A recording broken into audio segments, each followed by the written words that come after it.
আসসালামু আলাইকুম ওয়া রাহমাতুল্লাহ। ইন্নাল হামদুলিল্লাহ। সুপ্রিয় দর্শক শ্রোতা, আশা করছি সকলে ভালো আছেন। দেশ ও দেশের বাইরে যে যেখান থেকে আমাকে দেখছেন সকলকে আমার পক্ষ থেকে আন্তরিক মোবারকবাদ। দর্শক, এই ভিডিওতে গুরুত্বপূর্ণ একটি আমল নিয়ে আলোচনা করব। দর্শক, অনেক সময় আমাদের থেমে থেমে জ্বর আসে, বিশেষ করে আমাদের বাচ্চাদের ক্ষেত্রে শুধু জ্বর আসে। এমন জ্বর হয় যে সারাদিন কোনো জ্বর নাই, কিন্তু রাত্রেবেলা খুবই জ্বর আসে। এক্ষেত্রে ছোট্ট একটি আমল কিন্তু শিখিয়ে দিতে পারি, আপনাদের সাথে শেয়ার করব। যদি এই আমলটি করেন ইনশাল্লাহ এভাবে রাত্রিবেলা আর জ্বর আসবে না। দর্শক, এক্ষেত্রে সূরা কাহাফের শেষ আয়াতটি আপনাকে জানতে হবে, শিখতে হবে।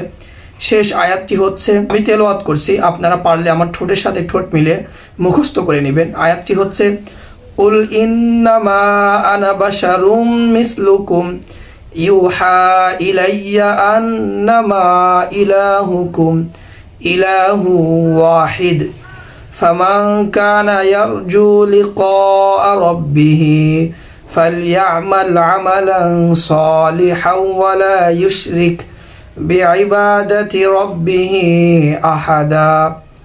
দর্শক, এই আয়াতটি আপনি কিভাবে আমলটি করবেন? যার জ্বর আসে, শুধু রাত্রেবেলা জ্বর আসে বা থেমে থেমে জ্বর আসে, আপনি এই আয়াতটি জাফরান কালি দ্বারা একটি কাগজে লিখবেন। লেখার পরে তার গায়ে কোথাও বেঁধে দেবেন। ইনশাল্লাহ খুবই পরীক্ষিত এই আমলটি যদি করতে পারেন, ইনশাল্লাহ শুধু রাত্রিবেলা জ্বর আসে, অনেকের সারাদিন ভালো থাকেন কিন্তু রাত্রিবেলা জ্বর আসে, এটা ভালো হয়ে যাবে।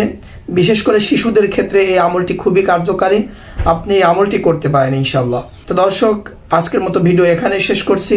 আপনি ভালো থাকবেন, সুস্থ থাকবেন। যদি নতুন হয়ে থাকেন অবশ্যই ভিডিওতে লাইক দেবেন, আর যদি পেজ থেকে দেখে থাকেন অবশ্যই পেজটা ফলো করবেন। আমার পেজটা ডিসক্রিপশন বক্সে দেওয়া আছে, সেখান থেকে আপনারা ঢুকতে পারবেন। আসসালামু আলাইকুম ওয়া রাহমাতুল্লাহ।